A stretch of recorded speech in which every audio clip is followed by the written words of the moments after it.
Iran Israel উত্তেজনার মধ্যেই এবার আরেক পরমাণু শক্তিধর দেশ উত্তর কোরিয়া ছুড়ল একের পর এক মিসাইল।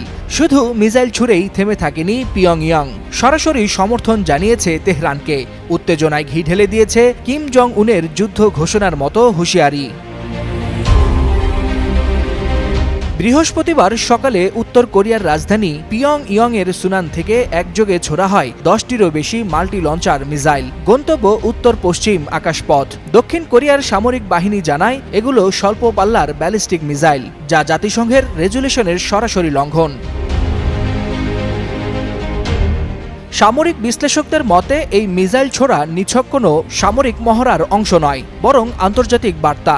কারণ একদিকে যখন মধ্যপ্রাচ্য ইরান ইসরায়েল সংঘাতে উত্তাল, ঠিক তখন কিম জং উন জানিয়ে দিলেন ইরান একা নয়। প্রেসিডেন্ট কিম বলেন, আমরা আমাদের বন্ধুদের ত্যাগ করি না, ইরানকে আমরা পূর্ণ সমর্থন জানাই।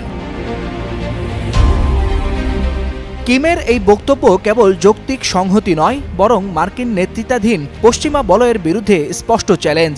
উত্তর কোরিয়া নিজেদের সেনাবাহিনীকে যুদ্ধ প্রস্তুতির সর্বোচ্চ স্তরে রাখার ঘোষণা দিয়েছে, যা বিশ্বব্যাপী উদ্বেগ বহুগুণে বাড়িয়েছে বলে মনে করছেন সমর বিশ্লেষকরা। ওয়ালিউল হাসানাত, যুগান্তর নিউজ।